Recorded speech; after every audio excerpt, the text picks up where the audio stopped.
Le marathon électoral se poursuit aux États-Unis. Kamala Harris et Donald Trump sont au coude à coude dans les sondages. Ils n'ont plus que 18 jours pour convaincre. Dernière ligne de droite avant la présidentielle du 5 novembre. L'occasion pour nous de faire un point d'étape sur cette campagne.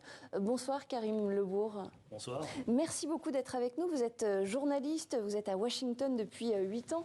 Vous avez travaillé pour plusieurs médias, l'agence France Presse, TV5 Monde aussi.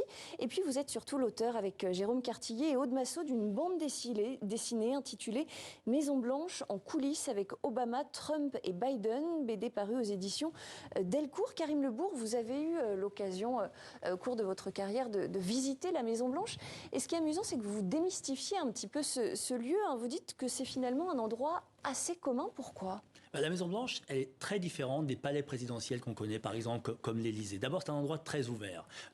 Il y a une centaine de milliers ou plusieurs centaines de milliers de touristes qui visitent chaque année la Maison-Blanche. On peut la visiter, c'est très ouvert. C'est un endroit qui est ouvert au public. Et c'est important dans le côté transparent des institutions, dans la transparence des institutions américaines. Et quand on visite ensuite la West Wing, l'aile ouest, là où se trouve le bureau ovale, on est frappé d'abord par l'étroitesse des lieux. C'est vraiment tout petit. Les gens les plus importants du gouvernement américain travaillent quasiment dans des placards à balai. La salle de presse est extrêmement exiguë. Vraiment, on se touche des coudes quand on est dans l'aile ouest. Les peintures sont défraîchies, les moquettes sont plutôt ternes. Il y a des rats, des souris qui passent. Le staff de la Maison-Blanche s'en plaint régulièrement. Et donc, ça donne en effet un côté un petit peu rajouté, presque de préfabriqué, qui a été ajouté à la va-vite sur la bâtisse historique de la Maison-Blanche. Et c'est pas du tout un endroit glamour comme certains palais présidentiels qu'on peut imaginer. C'est pas glamour, mais en tout cas, la course pour la Maison-Blanche se poursuit entre Donald Trump et Kamala Harris. Ils sont tous les deux aujourd'hui dans le Michigan, l'un des États clés très très disputés, État qui compte aussi, il faut le dire, un très grand nombre d'électeurs arabo-musulmans. Est-ce que vous pensez que Kamala Harris peut, dans cet État, payer son soutien à Israël ? Alors, c'est vrai que cette élection se déroule dans un contexte international très particulier et qui pèse particulièrement, vraiment, cette année sur l'élection présidentielle américaine et surtout la guerre entre Israël et Gaza.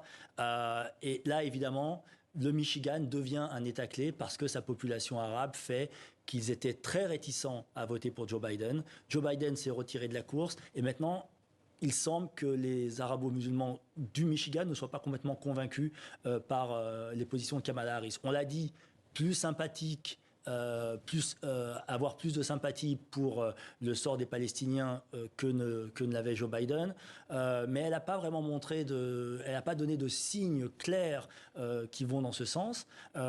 Et donc, il y a un électorat ici qui est à prendre et qui va soit s'abstenir, soit voter Harris, mais s'ils s'abstiennent de manière trop importante, ça peut effectivement faire le jeu de Donald Trump. Et si Kamala Harris ne gagne pas le Michigan, elle aura beaucoup de mal à remporter l'élection.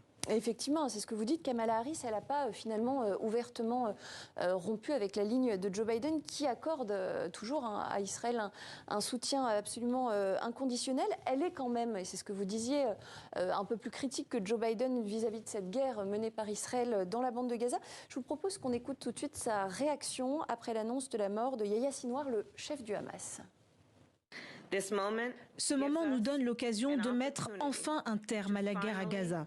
Et elle doit se terminer de telle manière qu'Israël soit en sécurité, que les otages soient libérés, que la souffrance à Gaza prenne fin et que le peuple palestinien puisse réaliser son droit à la dignité, à la sécurité, à la liberté et à l'autodétermination. Il est temps que le jour d'après commence sans la présence du Hamas au pouvoir. Karim Lebourg, vous souhaitiez déjà réagir ? Oui, Kamala Harris, elle incarne la jeune garde du Parti démocrate. Et on sait que cette jeune garde, les jeunes démocrates sont beaucoup plus sensibles à la question palestinienne et à ce qui se passe à Gaza que l'établissement du Parti démocrate. Et il y avait eu ce moment, au moment de la Convention démocrate, où une partie de la Convention voulait que des orateurs palestiniens prennent la parole, viennent sur scène pour prendre la parole pendant cette Convention. Et ça avait été empêché, ça n'avait pas été le cas. Et ça avait beaucoup divisé le camp démocrate. Et cette guerre à Gaza divise énormément les démocrates. À Washington, on voit beaucoup sur les jardins fleurir des panneaux appelant au cessez-le-feu à Gaza. Washington, ville très démocrate. Et donc Kamala Harris incarne cette nouvelle génération qui est beaucoup plus sensible que la génération de Joe Biden au sort des Palestiniens. Mais c'est très difficile pour un vice-président de rompre avec la politique de son président. Elle a forcément été le vice-président de Joe Biden et elle ne peut pas rompre complètement avec la politique de Joe Biden. Et justement, cette politique de rupture, en tout cas, c'est ce qu'elle prône et elle l'a dit cette semaine lors d'une interview à Fox News, chaîne de télévision américaine conservatrice. Elle a promis une présidence en rupture avec celle de Joe Biden. On l'écoute et on commente juste après. Permettez-moi d'être très clair. Ma présidence ne sera pas la continuation de celle de Joe Biden. Comme chaque nouveau dirigeant qui entre en fonction, j'apporterai de mon vécu, de mes expériences professionnelles et des idées nouvelles. Je représente une nouvelle génération de dirigeants. Voilà, ça rejoint ce que vous disiez, Karim Lebourg, une nouvelle génération de dirigeants. Est-ce qu'elle peut, pour autant, infléchir un changement de politique vis-à-vis d'Israël? La question derrière tout ça, c'est finalement quels sont les vrais pouvoirs d'un président américain? C'est un peu une inconnue, hein, Kamala Harris. Elle est arrivée dans cette campagne un peu sur un coup de théâtre, le retrait de Joe Biden. On la connaissait comme vice-présidente. Elle a été une vice-présidente assez inexistante pendant les 3 dernières années et demie, parce que Joe Biden ne lui a pas laissé beaucoup d'espace, et c'est souvent le sort réservé au vice-président d'être dans l'ombre du président. Maintenant, elle est en pleine lumière. Sur la question du soutien à Israël, c'est une tendance lourde et historique de la politique étrangère américaine. Il est quasiment impensable de penser infléchir cette tendance-là simplement en changeant le locataire de la Maison-Blanche, ou en tout cas en quelques années. Et puis surtout, vous l'avez dit, le président américain n'a pas tant de pouvoir que ça. Le président américain doit composer avec le Congrès, et avec le Sénat notamment au Congrès, qui est extrêmement influent sur les questions de politique étrangère, doit composer avec la Cour suprême, doit composer avec certains lobbies, doit composer avec les États aussi, et certains États comme la Floride, où le vote pro-israélien peut être très important, etc., etc. Et donc finalement, le président américain, malgré toute l'aura de puissance qu'il a vis-à-vis de l'étranger, en termes de politique intérieure, en tout cas à l'intérieur des États-Unis, c'est un président qui bien souvent est impuissant sur beaucoup de dossiers. Et ce que vous dites contribue à démystifier non plus seulement la Maison-Blanche, mais plus spécifiquement le bureau ovale. Pour revenir sur cette interview qu'elle a accordée à la chaîne Fox News, vous pensez qu'elle peut convaincre des électeurs indécis parmi les républicains, Kamala Harris, avec cette interview, qui était assez musclée quand même? Oui, on l'a vu. Les États-Unis sont un pays qui est très divisé, très polarisé.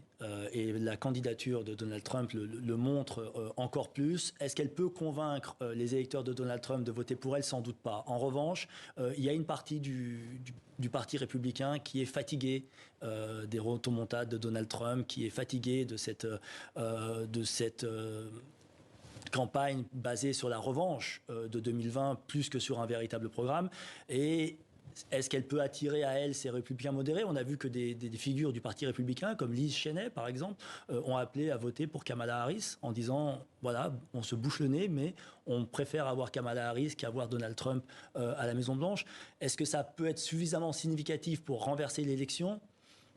La réponse, ce sera le 5 novembre. Ça sera le 5 novembre. En tout cas, ces figures républicaines, on peut citer aussi Sarah Matthews, l'ancienne porte-parole adjointe de la Maison-Blanche sous la présidence de Donald Trump, qui elle aussi a dit qu'elle voterait Kamala Harris. Elle ne veut absolument pas entendre parler de Donald Trump.